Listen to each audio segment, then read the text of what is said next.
Hey guys, I'm IzDaisho and I'm here playing some Magic, and I wasn't really satisfied with the last Exalted gameplay that I put up, so I decided to make another video, and hopefully this one will go a little better.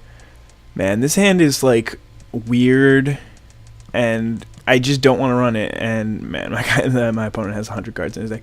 I don't want to play it. I mean, I really want to draw my Sublime Angel, but you know what, screw it. I'll just keep the hand. Hopefully I'll draw some lands, and then I'll be happy. One of them being plains, and then just I will be very happy. Alright, so first step, draw land. Now we just need to draw some plains, and we can get Sublime Archangel. A card is so good. For those of you who didn't know, Exalted stacks. So even though some of your cards have Exalted, like this one, it'll basically have double Exalted if you play Sublime Archangel. So that's kind of awesome.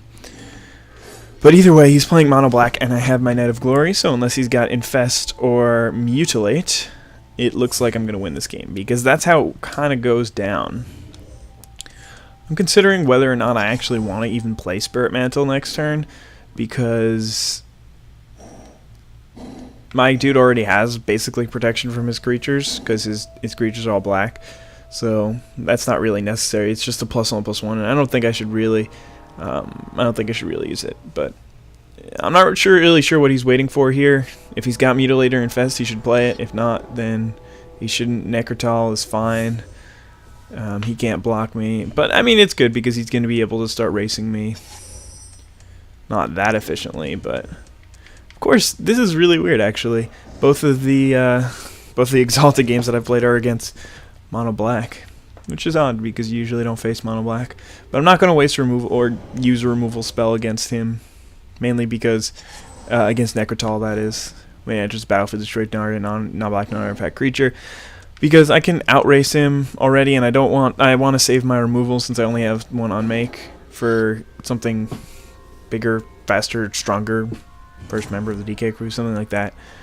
But I don't know, if I do get to play my Sublime Archangel, it'll probably be for one turn. But if I get to 5 lands, then I mean, I'll get to play 1 or 2 of these, whatever. It'll be fine. Just give me some land, please. Alright, this guy's good too, because he makes my guy super exalted, or a little bit more exalted, I guess. Which is good. I guess it makes his Mutilate or Infest all the more juicier. But if he had either of those two, he would not have played his Necrotal, I don't think. But maybe he does. There's still many things that he can do to win this game. Well, not many, actually, especially since he missed that land drop last turn. It kind of looks like I should be fine, but I mean, he should have a kill spell for this Duty Bound Dead. But he did his job, absorbing a kill spell and getting in for an extra damage through the Knight of Glory, that is. And if not, then I don't know, do I win the game next turn if I play this Sublime Archangel? This guy is already 2 power, and then he'll add another 2 power from this thing, so then he'll be 4, 5, 6, 7. No, I'm only swinging for 7 if I play my Sublime Archangel. Sorry, guys, only 7. I don't know why he wouldn't attack there. Seems pretty bad. But I do have this Cathedral of War, which is cute. And other than that, I'll just swing in there. I guess, no, I'm swinging it for 5 here. So next turn, I can just play my Spirit Mantle on my Knight of Glory, and then I can win the game. Don't need to do it this turn. May as well make him think that he actually has another turn to do anything, to do something. So, yeah, that's the dealio here. He has basically this one turn to draw it out of his like 500 card deck, and looks like he has given up.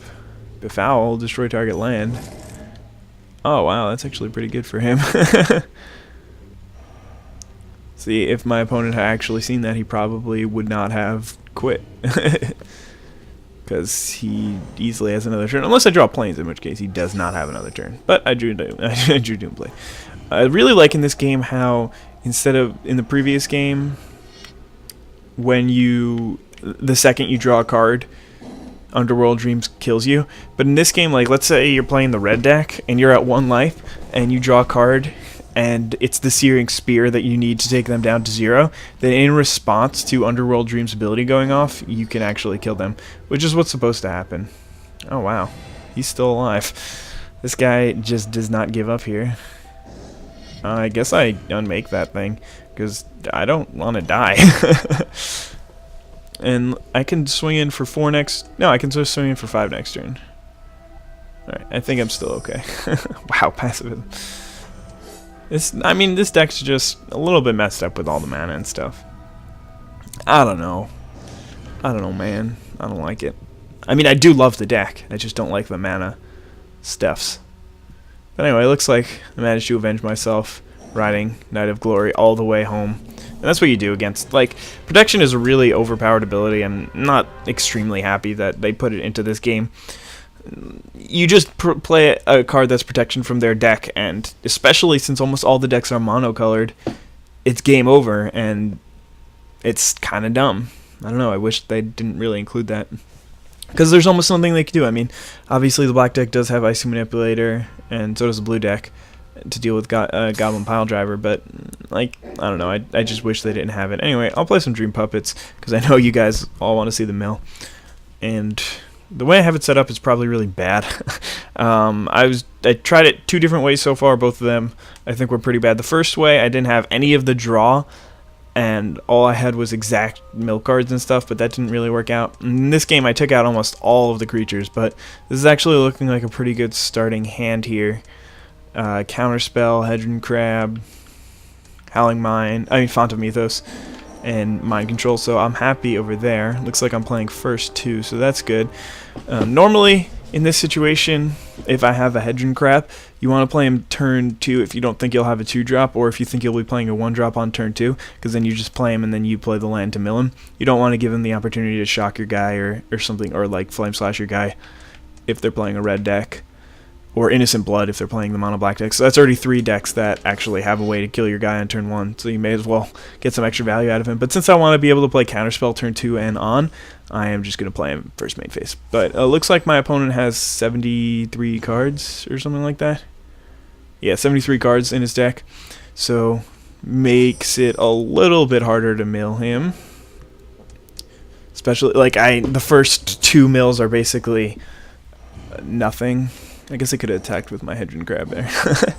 Anyway, so now I have the Counterspell, and I have to use it wisely. I mean, if he plays a Guru's Companion here, I don't think I can really Counterspell it, mainly because I have to save it for something like a Timbermaw Larva, if he drops that soon. Thoughts? Okay, land. Thoughtscour is pretty good here. Probably not going to play anything that I draw anyway, so may as well hold off, do it as end step, don't let him get any extra information. Now he's going to play like Leatherback, but no, he's just going to attack here, which is fine. I'll take it. I'll take it. And hopefully I can get something good to counter here. If he plays a Baloth, I will counter it, because I want to be able to play Font of Mythos. Alright, I'll just counter this one. I can't really be taking 6 damage next turn. It's a little bit too much. Alright, so I did draw that. He's got Brindleboars in his deck, which is fine. Drawing lands. Alright, so now I'm going to have Font of Mythos. Hopefully he plays a pretty strong card next turn so I can mind control it. I'm not really sure what I want him to play. I can't even, like, Timbermaw Larva isn't good for me to mind control. Ulvenwald Tracker. I really don't want him to kill my Hedron Crab, so I may just have to steal that thing and use it as a chump blocker later on. Oh, if he puts Blanchwood Armor on it, then, ugh. Alright, well, I guess I have to steal that thing, because it's gigantic. It's a 7/6. It's gonna destroy me in like 2 turns, so I need to deal with that right now. And mind control, and that's why the mind controls are in the deck, not to actually. Wow. Okay. Yeah, Milieu. Sturmgeist is pretty big, but not big enough yet. And mind control you, and hopefully I draw a couple of those guys, the 2/2s. Wait. Oh, because he still owns the Blanchwood Armor. That's hilarious. I was wondering why my dude was still 7/6, but I mean, I really didn't have much of a choice. I had to take it no matter what. And then the fact that he's still 7/6, even though I don't controlling Forest, is cute, because he's. I mean, basically, I just explained it, but he still controls the permanent, so he gets to keep it. And now he's got a Leatherback Baloth, but that's fine. It just means that my Hedron Crab is probably going to die next turn, unless he wants to play a spell. And if he does kill it, then I guess that's okay. I think I'm just going to drop. Ooh, I don't really want to drop a Sturmgeist this turn. Alright, I'll play Ether Adept just to let my crab live another turn, and then this way I still have Counterspell open, so I can do that. And I would have played, and if not, then I can play. I don't really care about getting for damage. I'd rather hold back to block with my companion. He's got 11 guards in hand. But anyway, I want the 2/2 that makes him mill for however many cards he has in his hand. That's basically what you want. You want that and a Font of Mythos or a Howling Mine or something like that. Yeah, you can go get that extra card out of your deck and get one card easier. I'm fine with that. And then if he plays like a Timberwall Larva here, I'll just kill it with Counterspell. And then, I mean, I'm already well on my way to winning this game. I have a nice little setup. I'm still at 10 life. There's plenty of stuff that he can do, but no, it doesn't look like he's got a spell for me. He's gonna attack. I'll block. And then whatever trick he has, I will counter it. And now he's probably on his way to Sad Town. Yeah, see, there you go. The second I just counter his Primal Bellow, he knows that it's pretty much over. I have nice control over the game, and especially drawing 3 cards per turn means that I'll find more ways to just stall the game out, and that's all I need to do is because I already had... Actually, did I mill him at all? I don't even remember. Oh yeah, I had the Hedging Crab out, so I was milling him with that. Okay, I was like, what? Was I going to mill myself out first? Because there was one game where I was at 31 cards in library and he was at 27 or something like that, and I barely squeaked by. But anyway, that was some mill action going on there. And I guess I can upload another video attached to this one. My opponent has lost connection, and by that, they mean that he has quit out. Okay, so... Alright, we'll do one more game with Mill. I want to play Pack Instinct. That's my favorite deck. Probably. I'll just play Pack Instinct. You guys are probably killing me right now. You're like, no, Daisho, go back to Mill. But I want to play this deck. So, it's too bad that there's no green-red deck, because then I would have been able to get all 5 colors in this one video. That would have been pretty cool. But Pack Instinct is pretty good. I really enjoy this deck. I think it does well, and I honestly feel that it's one of the better decks in the game, and maybe I could even start running this deck in... Whoa. I want to keep this hand. If this was Conley Hydra, it would be an insta-keep, but 3 Garruk's Companions, I don't think my opponent's going to be able to deal with that well. I don't like keeping 2 landers on the play, but just the fact that I have 3 Garruk's Companions that I can play is enough to actually keep. The Spider, I think I run 1 of. It's nice to have some defense against flyers other than your Prey Pawns and Umwall Tracker. Primal Crux is one of those cards that I'm not really sure if I should run. It's like a 6-cost 15/15 trample, but maybe the 6-cost 8/8 trample that can't be countered is just better. I'm not really sure. So he's playing red. Hopefully it's Goblins. I don't even know, because I don't want him to have that, I don't want him to have Flame Break here. That would just suck, because he would just murder all of my companions. But I don't really want him to be playing Goblins, because Goblins is really good. I don't know. Either way, the red decks are strong, so whichever one he's playing should be good for him. But if I can push the game into the long game, then I think I should be able to win, because Primal Crux, man. Card's good. So is this Spider. This Spider's pretty good. I mean, 4/4 Vigilance is really good, and the fact that it's got Reach is obviously why it's in the deck. But Vigilance Reach is nice because it usually Reach is a defensive thing, but since he still has 4 power, he can attack, and yeah. I don't know why my opponent's not doing anything. Maybe he has a really tough decision. Maybe he's like, I don't know, should I do this? Should I do that? Maybe he's playing Goblins and he has 4 different 2-drops that he can play. Oh, Pirate Charger. That's fine. Maybe he's deciding whether or not he wants to play a dude, so it would. Why would he even consider combat here? If he attacks, he just dies. What are you doing, bro? What is he doing? What? There's no gut shot in that deck or anything. That was so bad. Maybe he must have misread some card there. I don't know. That was bad. Alright, so this is going to be a successful turn because I can Nature's Lore up to 4 forests and still play one of my Garruk's Companions, which was going to be my play anyway. So that's the power of Nature's Lore. Like this card. It's a fun card. It's a good ramp spell. I mean, it's a 2-drop ramp spell, which is really what you want for a ramp spell. And it puts it into play untapped, so you can't get much better than that. I don't think I'm going to drop the 3rd Companion yet. Although, if he does have Flame Break, he'll play it here. Or Earthquake. So that's actually 2 cards. Oh, Searing Spear, that's fine. Yeah, just kill one of my guys. I mean, he kind of has to. He can't really take 6 here, which is just insane. Oh, and Flame Slash. Okay, cool. So he's getting rid of all his removal on my little guys, which is good. It's good. And if I draw the land here, then I'll be a very, very happy panda, because I'll have a Sentinel Spider. Thank you. And he could play like Chandra's Outrage here. He still has 4, about to be 5 cards in hand, so that'll be fine for him. But trading those 1-for-1 spears and flame slashes is good for me. And the fact that, I mean, we basically have traded out evenly, and I haven't missed a land drop. So why do I have so many less cards than him? That's weird. I have 1 card on the so I have 1 card on the board, and he drew, so that means that he gets 1 card advantage. So that's why he has 2 cards higher than me. I mean, like, any point in the game you can basically do that kind of math. Why does my opponent have more cards than me? And then you could say, okay, well, these 2 companions traded for 2 removal spells. This Nature's Lord didn't affect the board. All it did was ramp me, so that's -1 card. And then he's -1 card since he has that Pyre Charger, so that's fine. Ant Queen is flying up in your face. And I'll attack here. Maybe, I don't know, maybe it's bad. He probably has a Searing Spear, and then, but even so, if he's trading Searing Spear and Torch Fiend for my Spider, then that's a good trade for me. Because then again, it's a 2-for-1, so now I'm up a card again. So that is good. All right, well, looks like he doesn't have anything. He might just do an end step, which would be smart, but maybe he won't. And with Ant Queen on the board, there's really no point in playing the 2 cards in my hand. Because I can just add power to the board by using his ability anyway. That guy's kind of annoying. Because he'll be able, I mean, again, it's really just like he had a kill spell for one of my cards. Lightning Greaves is good here. I think I'm just going to attack, though. And he'll trade for my Ant Queen. Then I'll make...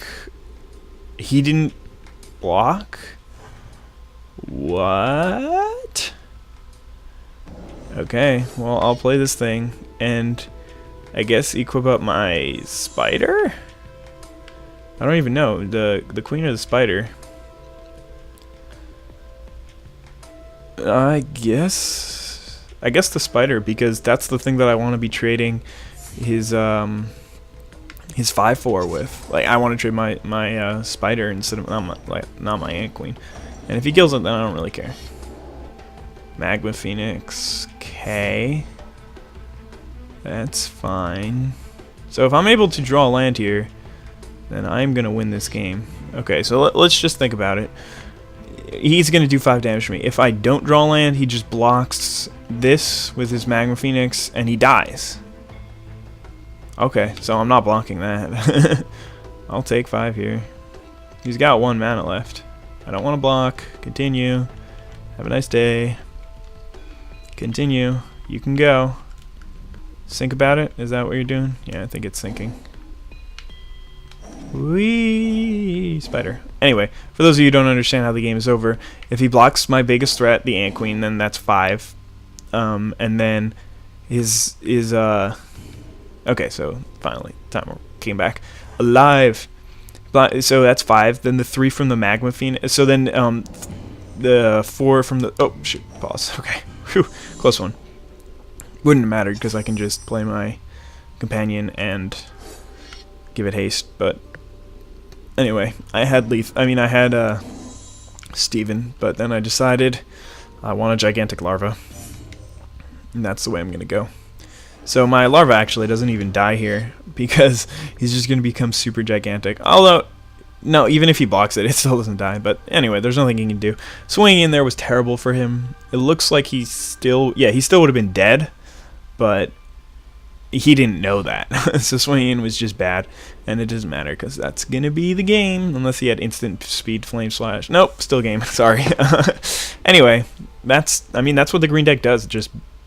I did a little bit of ramping, but Groose Companions and Leatherback Baloths are just really efficient threats that they have to deal with, and if they don't deal with them, then they do enough damage for my bigger threats to get on the board, and it basically makes them focus on those things, and then I get to my to Companion and Baloth, and then I get to my bigger threats, and then just annihilate them. And Lightning Greaves never hurts. Lightning Greaves is a great card. So anyway, hope you guys enjoyed these 3 videos, and have a nice day. Bye.